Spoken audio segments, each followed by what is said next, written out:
Según estudios científicos, consumir más de 100 gramos de alcohol a la semana aumenta el riesgo de enfermedades cardiovasculares y disminuye la esperanza de vida. Al mismo tiempo, genera diversos efectos sobre los órganos y sistemas del cuerpo humano. Por ejemplo, en las mujeres aumenta el riesgo de padecer cáncer de mama y en la población en general eleva las posibilidades de padecer cáncer de laringe, faringe y cavidad oral, cáncer de esófago, enfermedades hepáticas no malignas y cáncer de hígado y osteoporosis. Cuanto menos alcohol se consuma, menor será su riesgo de padecer cáncer. El Centro Avanzado de Enfermedades Crónicas ACDIS y Radio Atractiva FM te invitan a cambiar los hábitos poco saludables.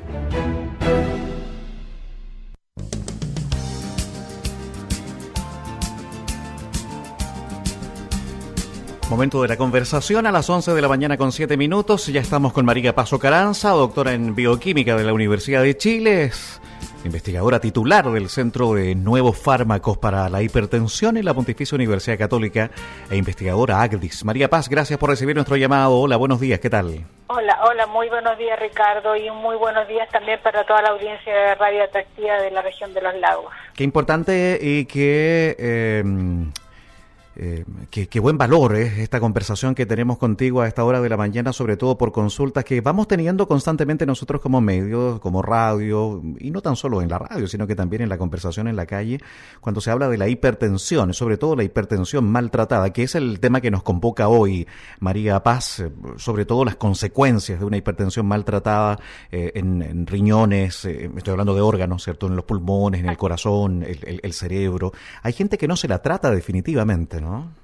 Bueno, efectivamente, cuando uno habla de tratamiento, no solamente uno habla de cuando tiene una condición de aumento de la cifra tensional, bajarla, sino que mantener ese tratamiento, y normalmente la hipertensión es una enfermedad crónica, en definitiva, que de mantenerse en el tiempo, finalmente lo que ocurre es que daña órganos muy importantes como son el corazón, los vasos, el riñón y el pulmón, entre otros órganos.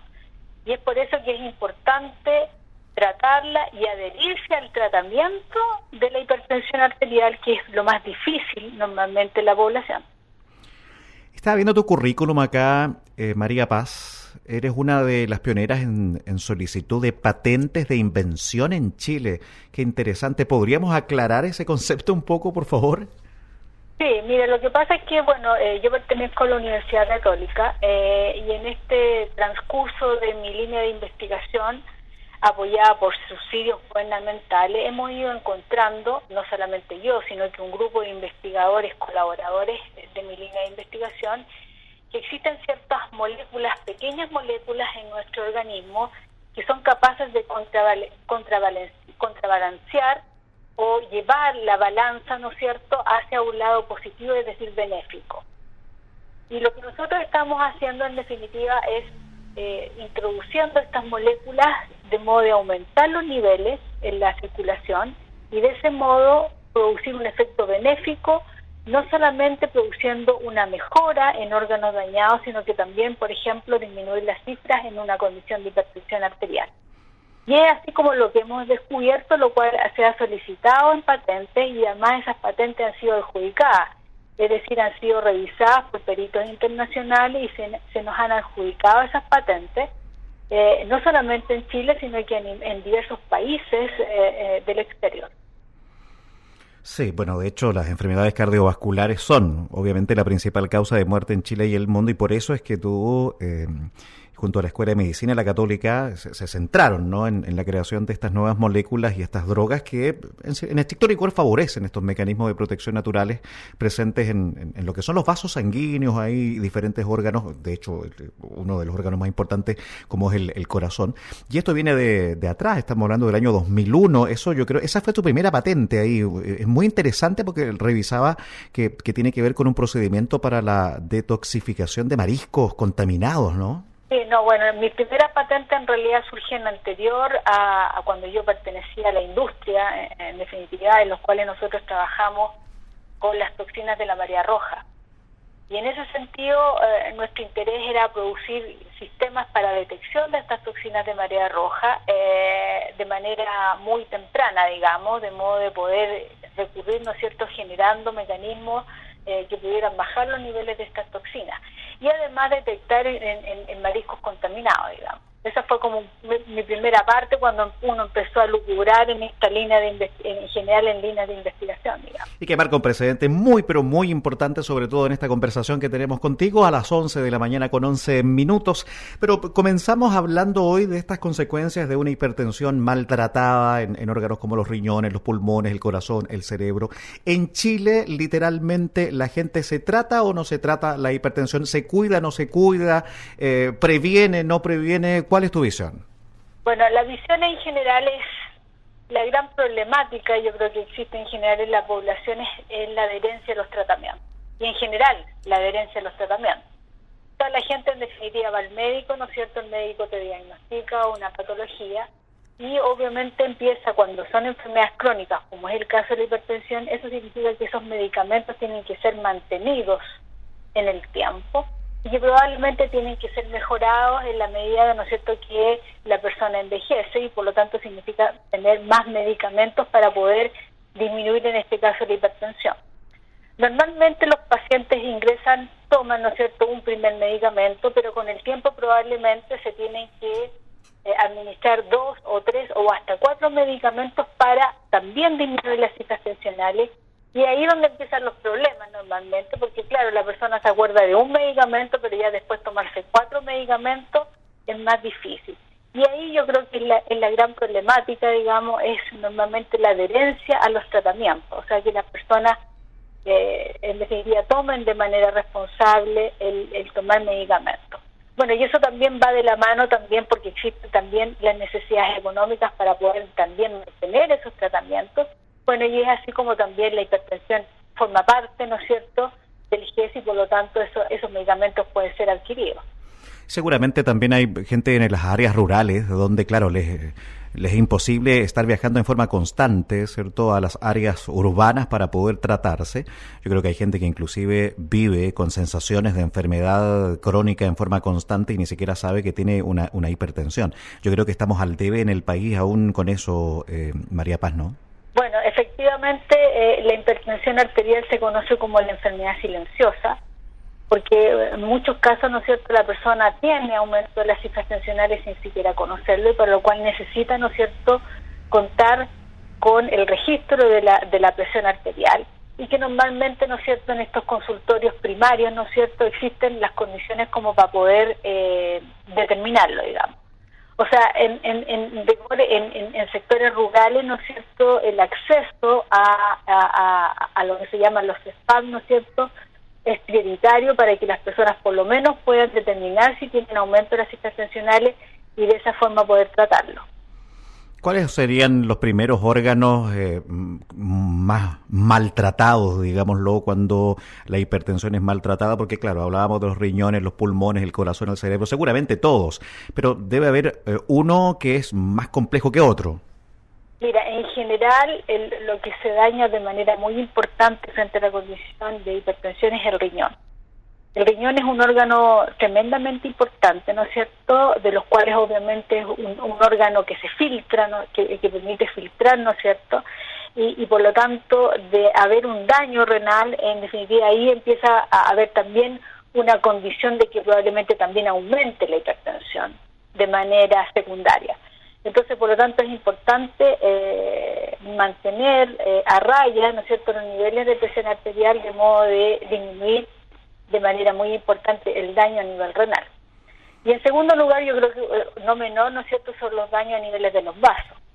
Los vasos sanguíneos, ¿no es cierto?, son conductos, ¿no es cierto?, que permiten la circulación de la sangre y en esos conductos, ¿no es cierto?, al haber condiciones de hipertensión, ¿no es cierto?, se dañan, en este caso, los vasos y por lo tanto pierden su capacidad de vasodilatarse o vasocontraerse.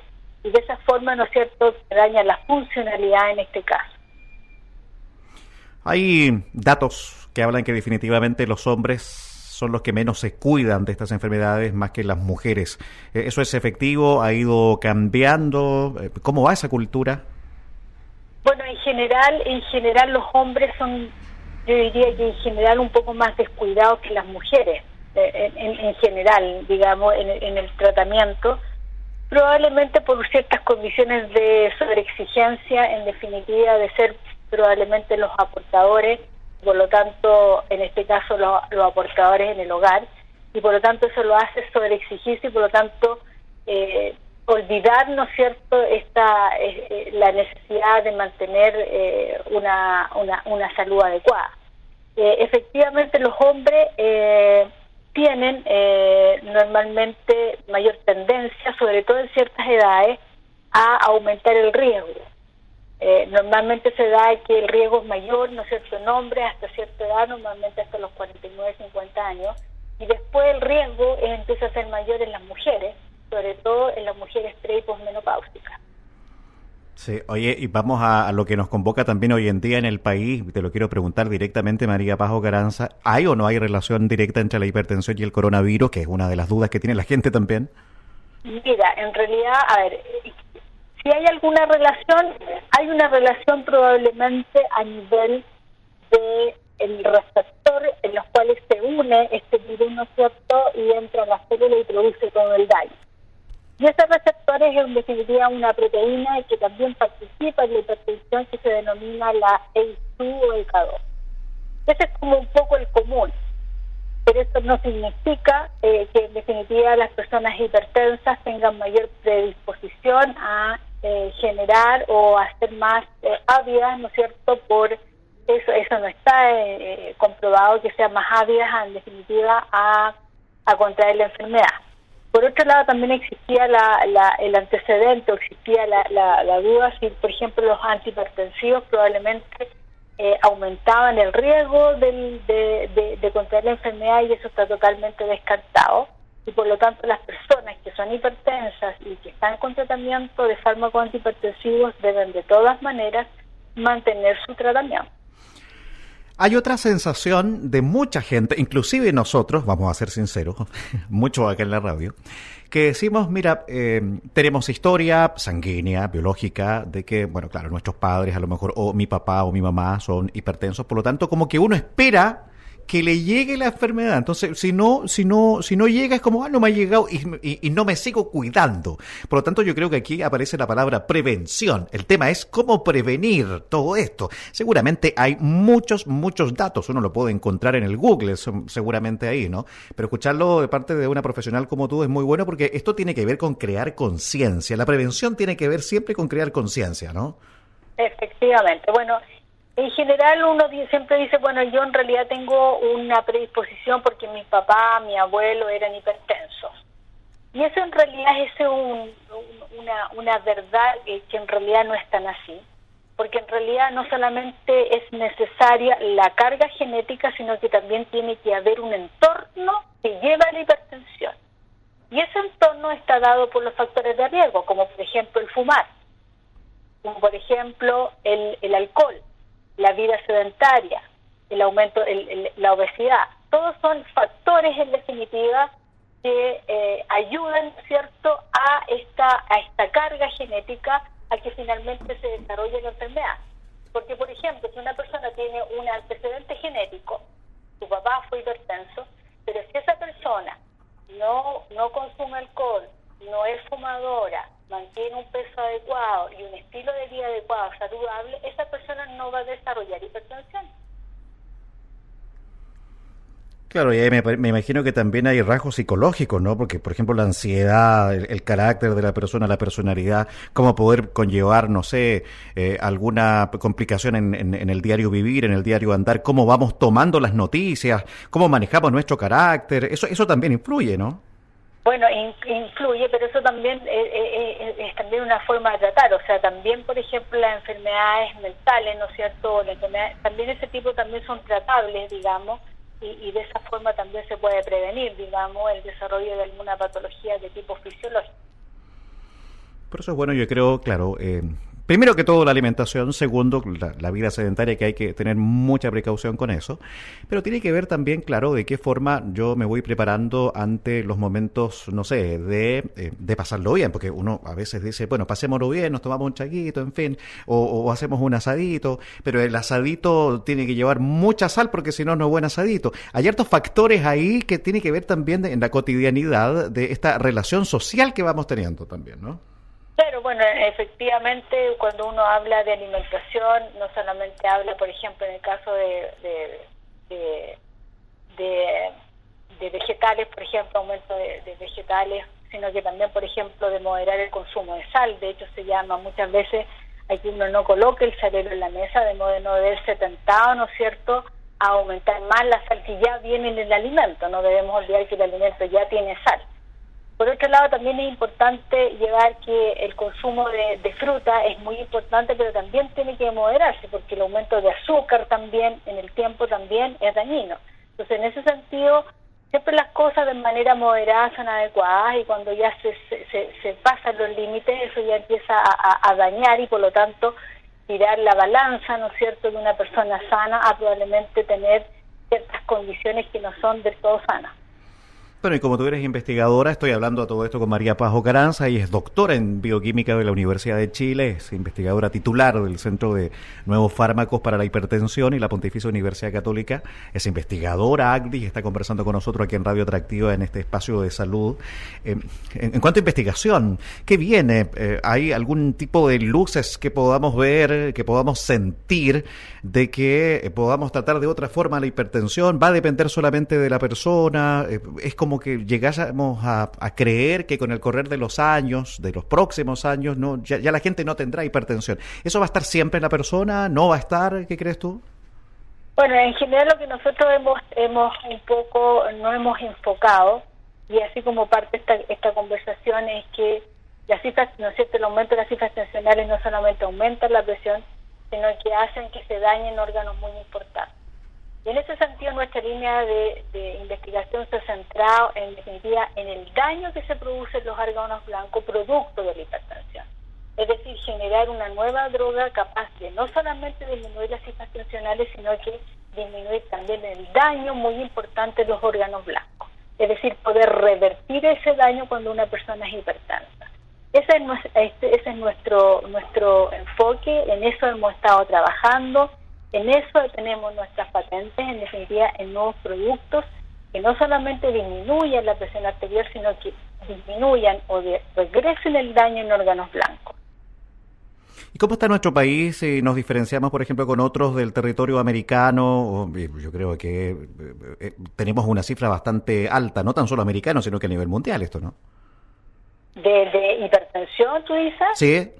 Sí, bueno, la prevalencia nacional es tan similar como la prevalencia a nivel mundial. La prevalencia de hipertensión es del orden de un 27% a nivel nacional, y el mismo valor se mantiene a nivel internacional. Ya, o sea, ¿estaríamos dentro de los primeros países de América, crees tú? Nosotros, en general, la prevalencia es una prevalencia mantenida en diversas partes, digamos. Normalmente nosotros no nos diferenciamos mucho de la prevalencia a nivel mundial de hipertensión.